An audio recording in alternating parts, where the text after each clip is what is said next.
Hello everyone, my name is Deborah Lim. I am tasked to report about the role of leadership in shaping policy. The leaders are the principals, the supervisors, and educational administrators. So here's how leadership shapes educational policy. Number one, in terms of interpretation and implementation, leaders are responsible for interpreting and implementing policies set by district or state authorities. Um, Leadership shapes educational policy interpretation and implementation by ensuring alignment with school goals, providing guidance and support, monitoring compliance, and evaluating policy impact. Effective leadership is essential for translating policy directives into meaningful actions that benefit students and improve educational outcomes. Number two, advocacy and representation. Educational leaders act as advocates for their students, staff, and communities in terms of advocating for student needs. Especially, we are in the 21st century learner, so students need good anang mga koan, laptop, mga computer, television in the school since they are visual. They can learn visually.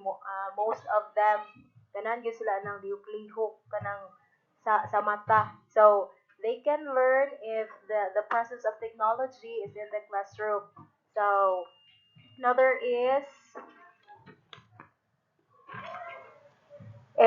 it engage with the community. So a leader should engage with the community, the parents, especially the parents, the community members, and other stakeholders to understand their perspective and concerns regarding educational policy. So appeal dyan na ang parents, mga members sa komunidad, o mga stakeholders, kaya they are part of of the upbringing of the students. They are also part of the school.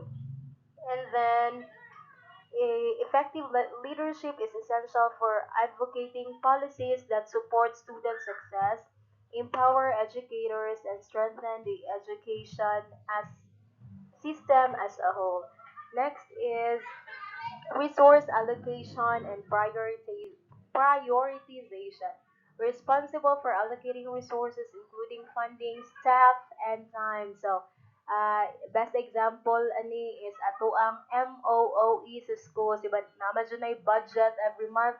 So, the principal or the leader should allocate a koan the funds, especially electricity, water fee, or beautification sa room, especially electric funds, since we need to produce a conducive learning kaya ang mga students dili jud sila ka-learn if init kayo ang classroom also kanang mga smart TV nga ibutang sa room in which needed gyud kay siya for the learnings of students.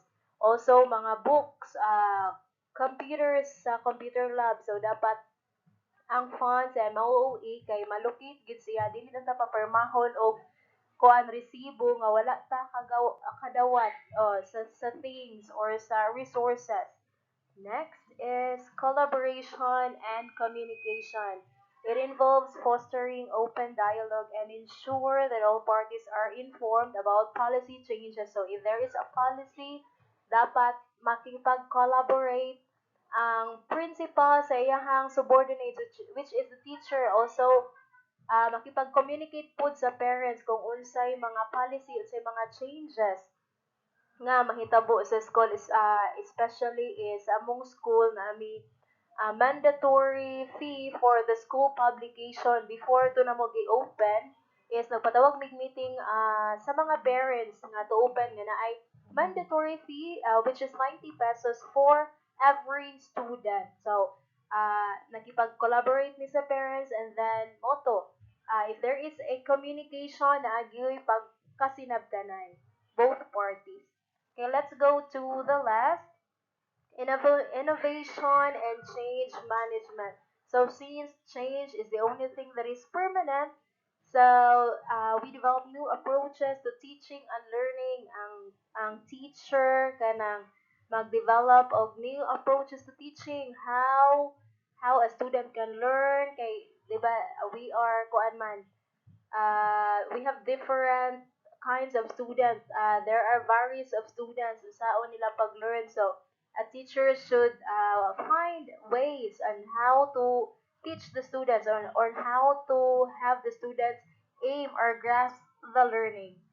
Another is kanang amo na siya change. We are in the 21st century year wherein dapat nanay TV, nanay imbis sa una mag chalk talk lang karon PowerPoint na mag-play na og video in order to kuan ang mga student maka-learn gid sila more because they are also into kuan naman social media.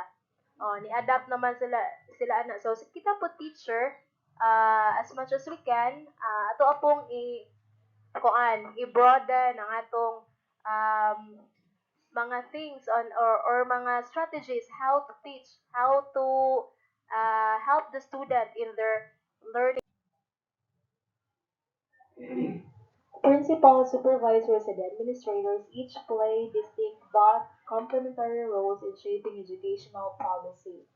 Principals focus on implementing policies at the school level.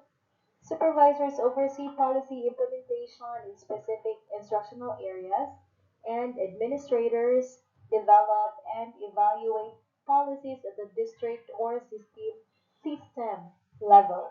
By working together collaboratively, these roles contribute to the effective implementation of policies that support student learning, success, and achievement. So the three leaders should play their roles effectively in order to deliver a successful flow of the policies implementation given by the koan by the above authorities.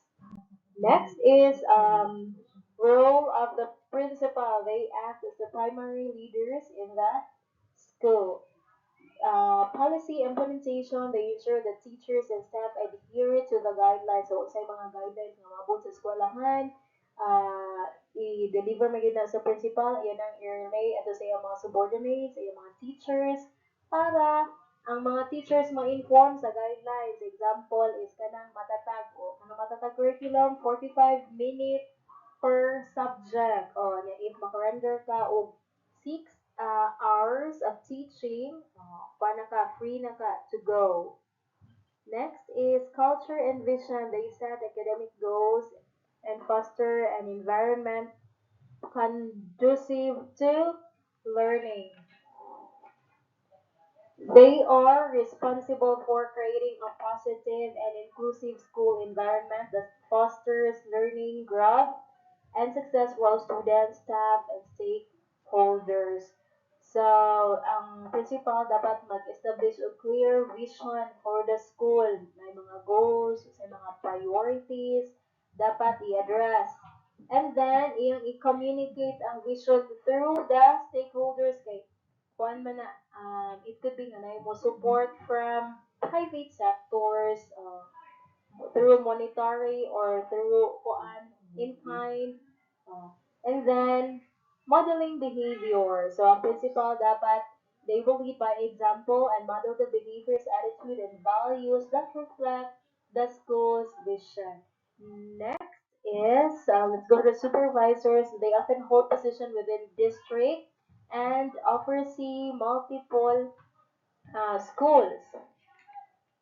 Okay, so they are responsible for ensuring educators for they meet expectation, implement best practices, and achieve desired outcomes. So number one, monitoring and evaluation. They evaluate principals and teachers, ensuring that schools meet district, state, or national standards. So sila monitor, evaluate, sa principal, sa principal, the teacher's performance throughout the year, monitor and evaluate just to ensure that naa sa right track ang principal o ang teacher.